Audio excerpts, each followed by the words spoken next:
그리스도인에게 있어서 인생이 무엇이냐라고 묻는다면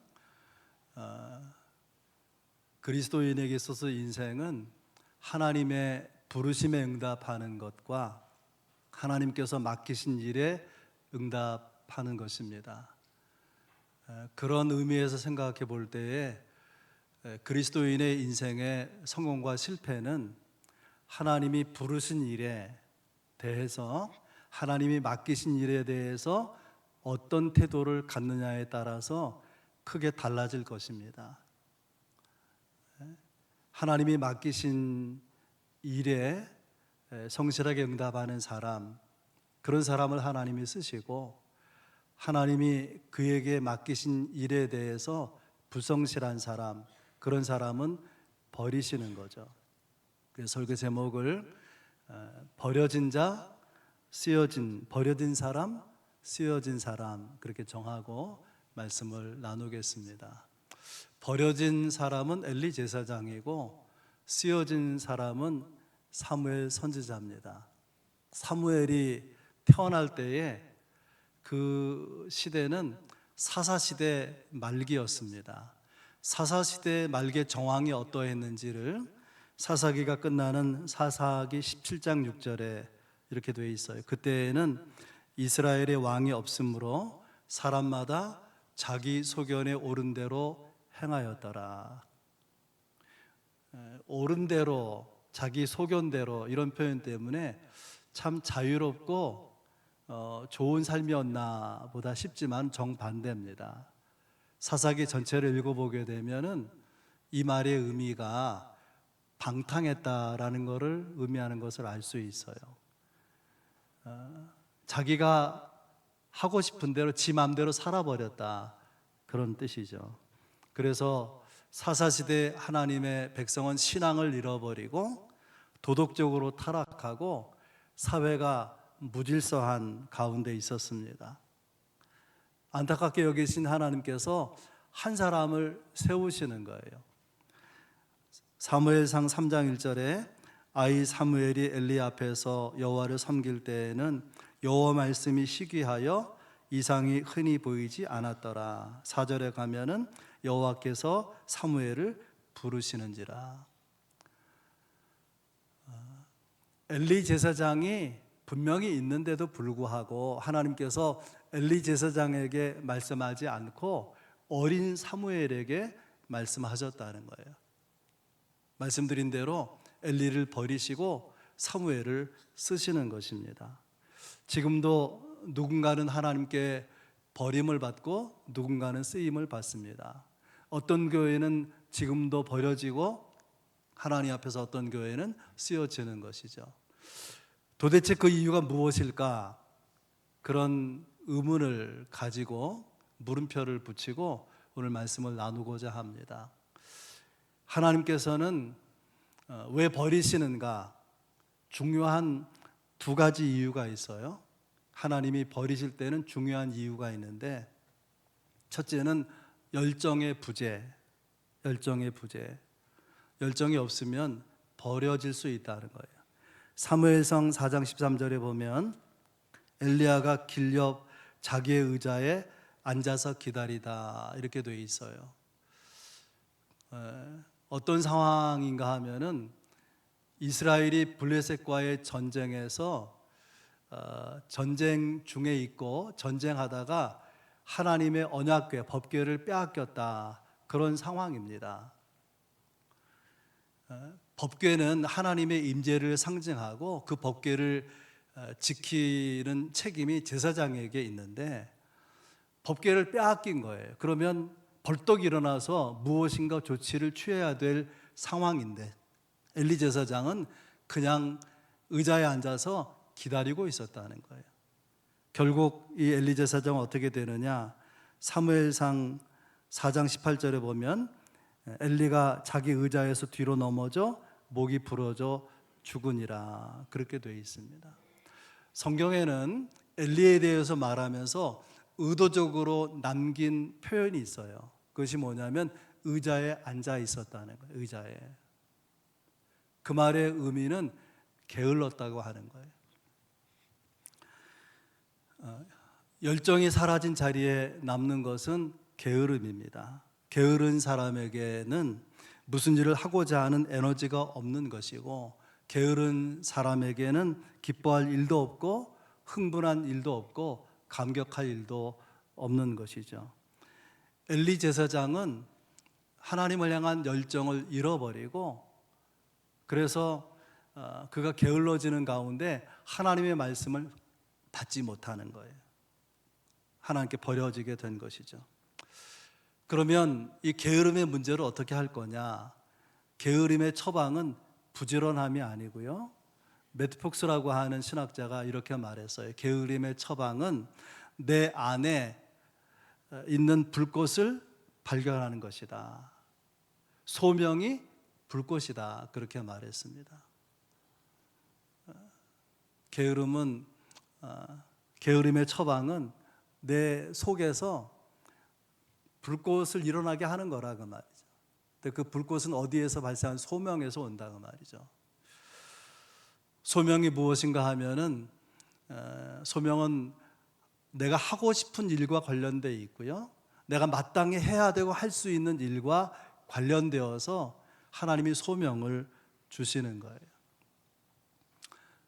TV에 유익한 프로그램이 최근에 있더라고요.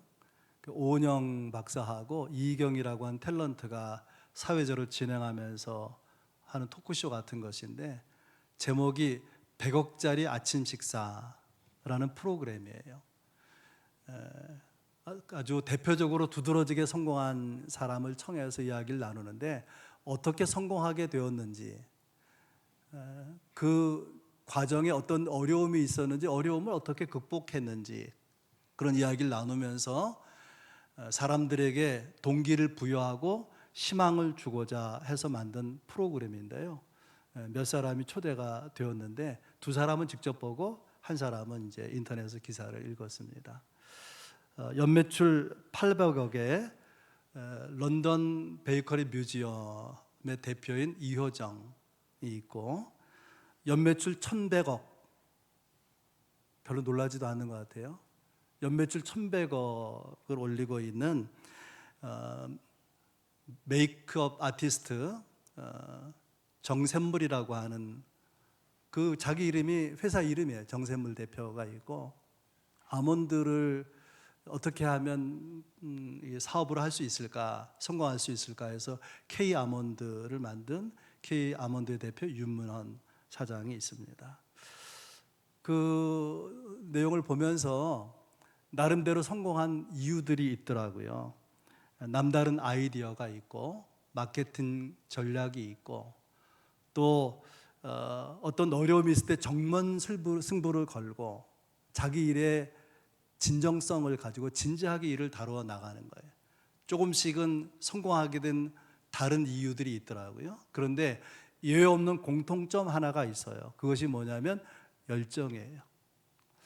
열정이 있기 때문에, 남다른 열정이 있기 때문에 남다른 아이디어가 나오고, 열정이 있어서 어려움을 극복하고, 열정이 있기 때문에 그 사업을 성공으로 이끌었다. 그런 내용이죠. 그러면 여러분에게 질문하고 싶어요. 여러분에게는 열정이 있습니까? 여러분의 가슴은 뛰고 있습니까? 무엇이 여러분의 가슴을 설레게 합니까? 무엇이 여러분의 가슴에서, 여러분에게서 삶의 에너지를 불러 일으키고 있습니까? 안 믿는 사람에게도 열정이 있고 믿는 사람에게도 열정이 있는데, 믿는 사람의 열정의 뿌리는 소명에서 온다는 거예요. 하나님이 우리를 부르시면 열정이 생겨요. 그리고 그 열정을 따라서 하나님의 일을 이루어 나가게 되는 것이죠. 하나님께서 엘리 제사장을 버렸어요. 이유가 뭐냐면은 열정의 부재, 그에게 열정을 도무지 찾아볼 수가 없다는 거예요. 우리가 우리 자신을 돌아봐야 될 것입니다. 엘리 제사장을 버리는 이유 두 번째는 경건의 부재. 12절 말씀에 보면 엘리의 아들들은 행실이 나빠 여호와를 알지 못하더라. 아버지가 제사장이고 자기가 제사장이에요. 그런데 여호와를 알지 못한다. 그럴 수가 있나요? 여호와를 알지 못한다라는 의미는 마치 여호와를 모르는 사람처럼 행동하더라 그 말이에요. 하나님을 믿는다고 하는데 하나님을 믿는 사람처럼 행동하지 않더라. 안 믿는 사람처럼 보이더라. 그런 말이죠.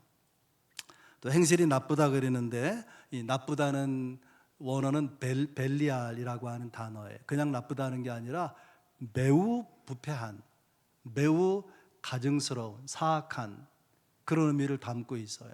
그래서 이 벨리알이라고 하는 말이 시대가 지나가면서 악마를 나타내는 단어로 쓰여집니다. 그리스도와 벨리알이 어떻게 조화가 되겠느냐, 바울 사도가 말하죠. 그렇게 아주 극처럼 다른 거예요, 벨리알을. 그러면 그렇게 경건의 부재로 인해서 나타나는 현상이 뭐냐? 하나님을 대해서는요 제사를 멸시하는 거예요. 17절에 이 소년들의 죄가 여호와 앞에 심히 크면 그들이 여호와의 제사를 멸시함이었더라. 하나님께 제사를 드릴 때 제물이 사용되잖아요. 근데 하나님께 드려지기 전에 사람을 시켜가지고 그 3살 갈고리로 딱 찍어가지고 걸려 나오는 거 내 거 그런 거예요. 그 사람들을 시험 들게 하는 거예요. 성전 섬기는 사람들을 시험 들게 해요. 또 이 홈리와 비느하스가 구운 고기를 먹고 싶다. 그래가지고 하나님께 이렇게 기름을 드리고 또 콩팥을 드리고 그래가지고서는 이제 제사 끝나고 나서 이렇게 분배를 하거든요. 하나님께 드려지는 것, 또 제사장 못, 예배자가 나누고 이렇게 나눠지게 되는데 하나님께 드리기도 전에 나는 구운 고기를 먹고 싶으니까 삶기 전에 날 것을 달라는 거예요. 아 이거 곤란합니다 그랬더니 빼앗아 가는 거예요. 그냥 강도짓 하듯이. 너무 기가 막힌 것 아닙니까? 그래서 하나님께서 한마디로 홈리와 비느하스 엘리의 두 아들은 여호와의 제사를 멸시했다는 거예요. 어떤 의미냐면 여호와를 멸시했다는 것입니다. 여러분 이것을 알아야 됩니다.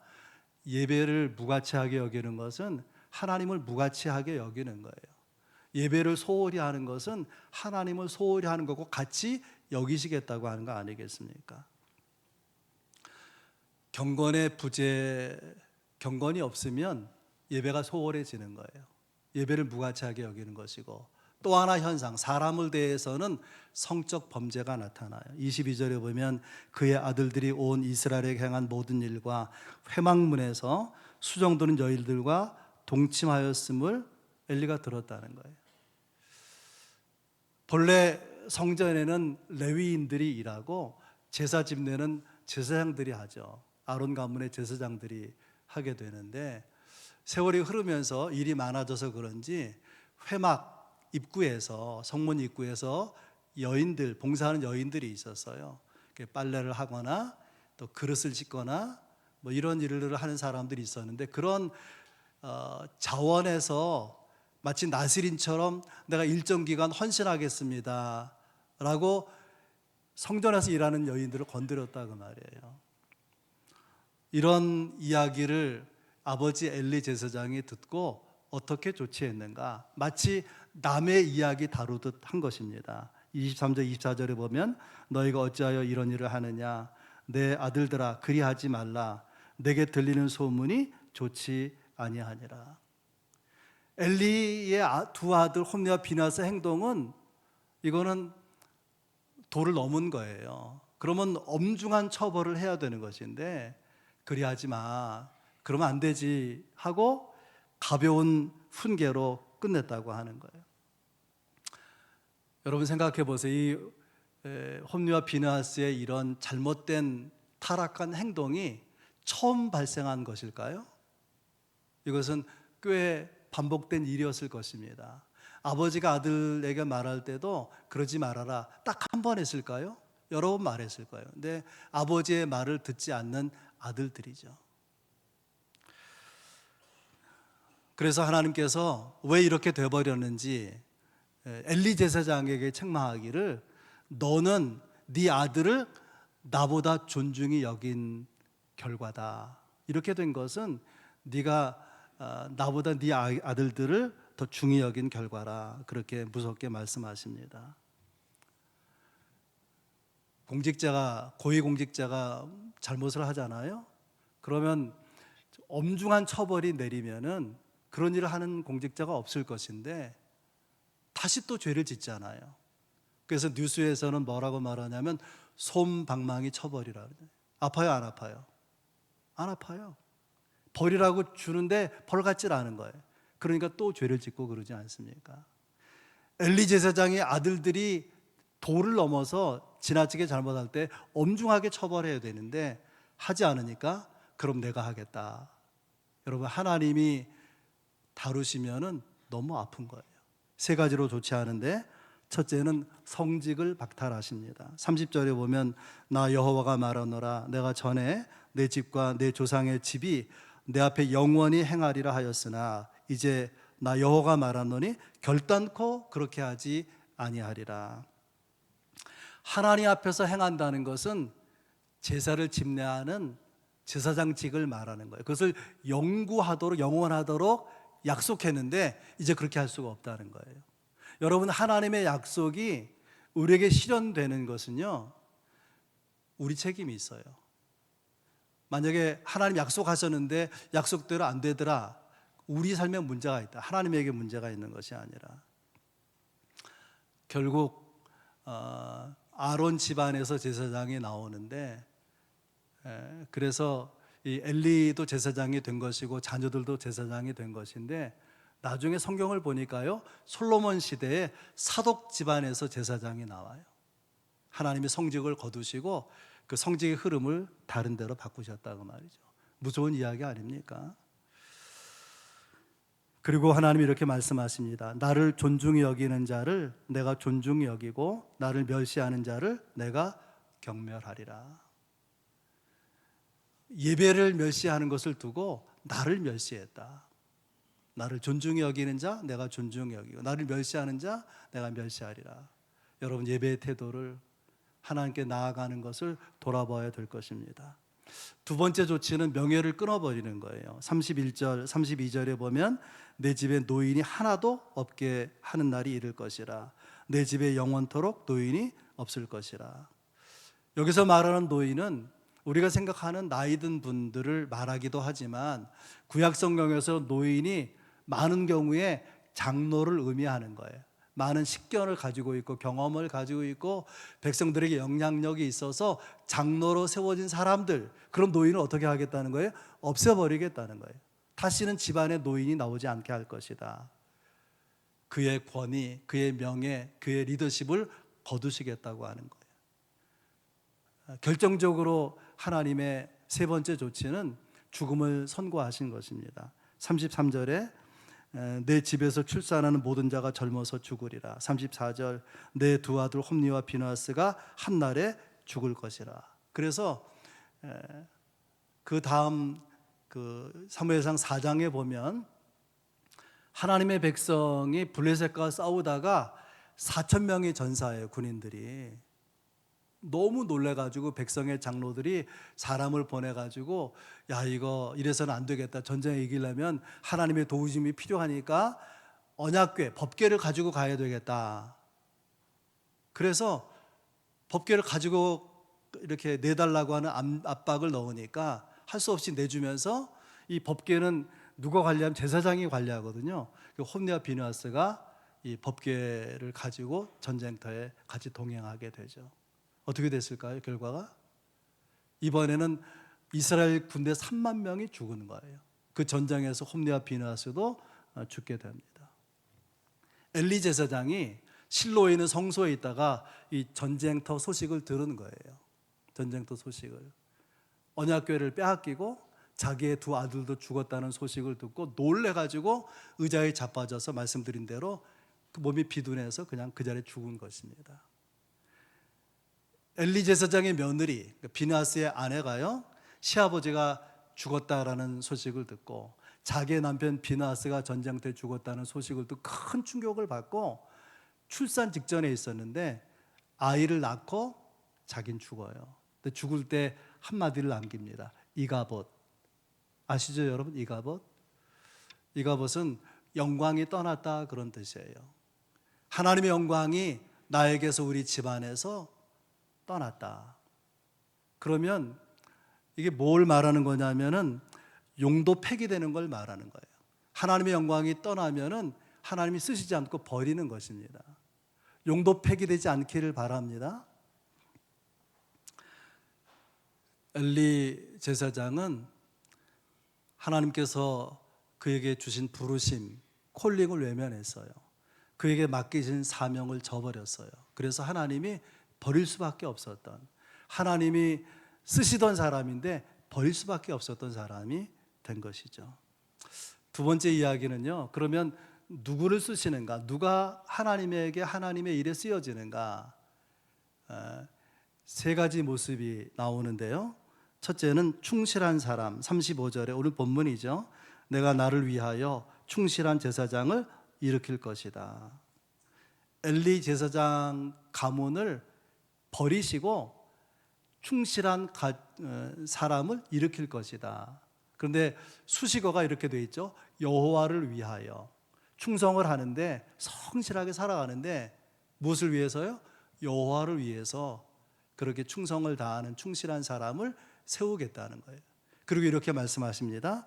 그 사람은 내 마음 내 뜻대로 행할 것이라. 하나님의 마음을 읽어내고 그 마음을 시원하게 하고 기쁘게 하는데 성실한 사람, 그런 사람을 세우겠다고 하는 것입니다. 여러분은 주님의 마음을 만지십니까? 내 마음을 알아주세요 라고 끝내지 아니하고 주의 마음이 어떨까? 주님이 내게 뭘 원하실까? 주님은 어떤 생각을 하실까? 사무엘에게는 그것이 있었다고 하는 거죠. 그래서 하나님이 이스라엘의 많은 사람을 둘러보는 가운데 보석처럼 발견한 인물이 사무엘인 거예요. 사무엘.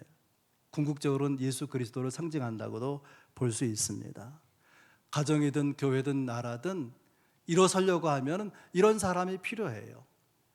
하나님을 위해서 하나님의 마음을 알고 그 하나님의 마음을 시원케 해드리기 위해서 신실하게 최선을 다하는 사람, 그런 사람을 찾으신단 말이죠. 그런 사람이 있으면 가정도 일어나고 교회도 나라도 일어날 수가 있는 것입니다. 두 번째, 하나님은 누구를 쓰시는가 하면 구별된 마음을 가지고 있는 사람. 사무엘상 3장 3절에 보면 하나님의 등불은 아직 꺼지지 아니하였으며 사무엘은 하나님의 궤에 있는 여호와의 전안에 누웠더니. 등불이 꺼져갈라 그래요. 엘리 제사장이 하나님에 관심이 없어요. 그래가지고 영안이 어두워진 가운데 그냥 형식적으로 일하는 거예요. 그냥 일을 하는 거예요, 일을. 그리고 저녁에 잠자리에 드는데 사무엘은 그와 달라서 그는 언약궤가 있는 전에 누웠다는 거예요.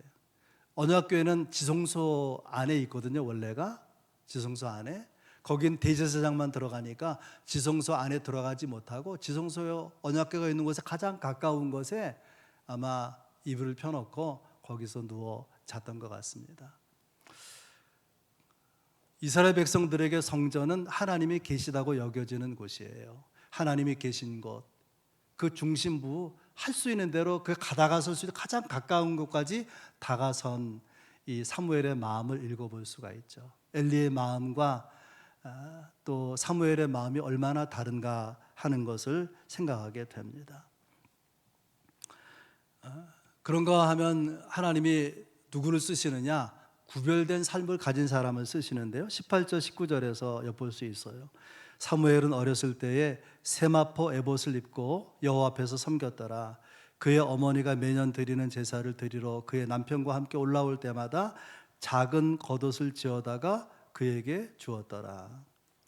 사무엘의 어머니의 이름은 한나죠. 한나가 1년에 한 번 남편과 함께 성전에 올라올 때에 가지고 온 게 있어요. 아들에게 입힐 에봇. 이 에봇을 돈 주고 산 게 아니라 바느질해서 만든 옷이란 말이죠. 아들을 위해서 기도하면서 그렇게 아들을 생각하면서 좋은 주의 종으로 제사장으로 그렇게 성장해 주기를 바라는 간절한 마음을 가지고 이 옷을 만들어 와서 해마다 새로운 에봇을 입히는 거예요. 에봇은 제사장이 이 조끼같이 가슴에 입는 옷이거든요. 사무엘은 제사장이 아니고 제사장 말하면 신학생 같이 제사장 되기 위한 훈련을 받는 과정 가운데 있는데 에봇을 입어서요. 교만해서가 아니고 이런 배경이 있는 거예요. 제사장이 아니지만 제사장이 하는 일, 말씀을 배우고 말씀을 가르치는 일, 여기에 열심을 내서 10년이 지나면 제사장이 아니라도 에봇을 입히는 경우가 있어요. 그러니까 사무엘은 제사장이 아니고 어린 나이에 하나님의 말씀을 가까이 하고 그 말씀대로 사는 것이 인정이 된 거죠. 인정받은 거예요. 그래서 에봇을 입을 수 있었다는 거죠. 야곱의 아들 가운데 요셉이 채색 옷을 입었다, 그렇게 창세기에 나오잖아요.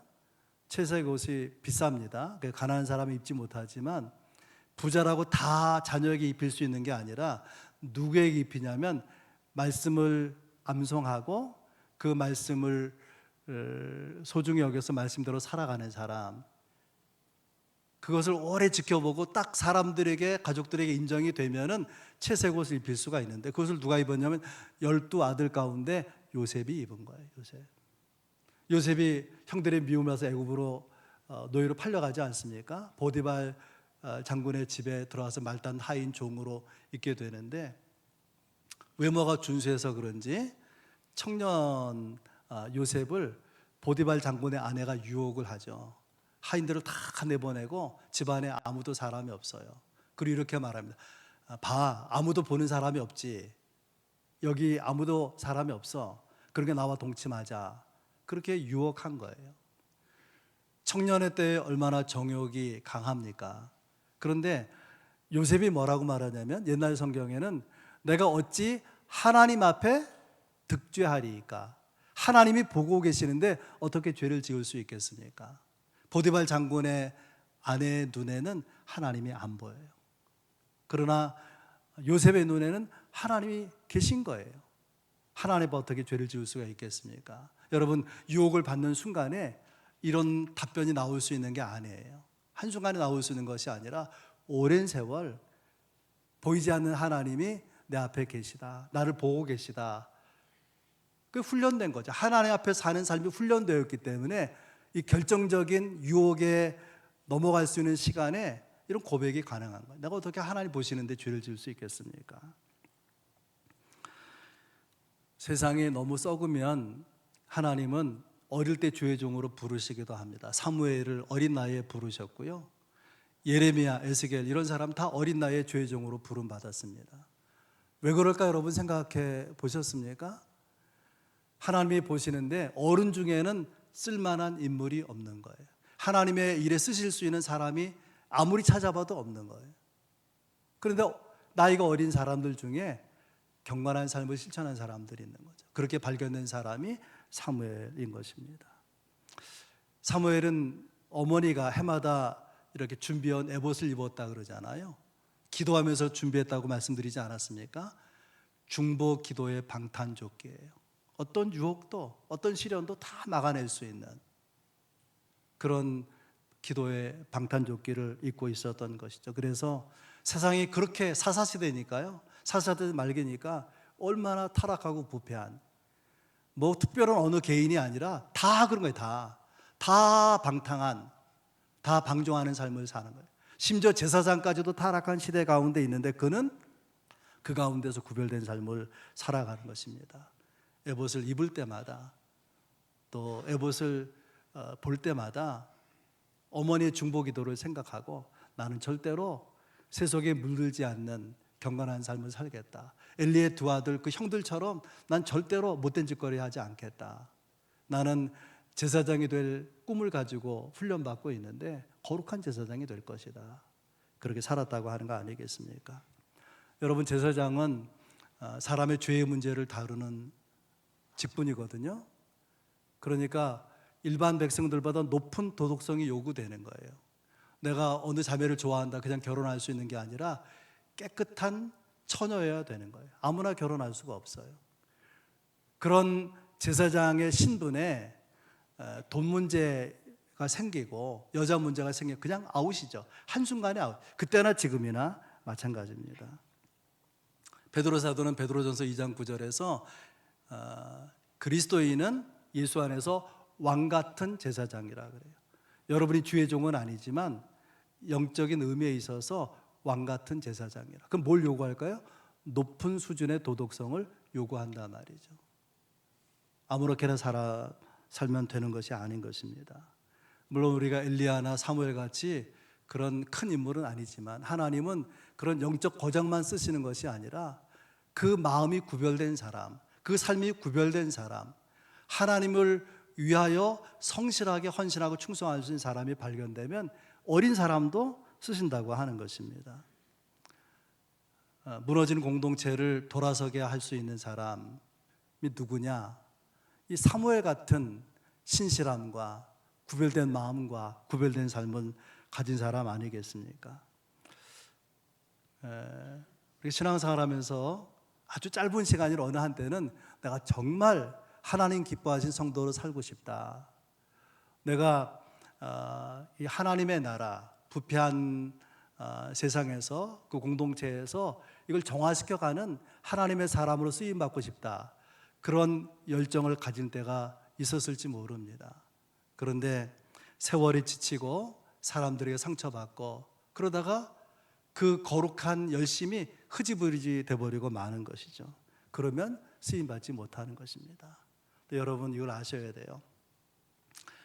우리가 하나님에 의해서 쓰여질 때는 그냥 내버려 두시는 것이 아니라 반드시 하나님의 선물이 있어요. 그것이 뭐냐면은 두 가지가 있는데 하나는 함께 해주신다는 거예요.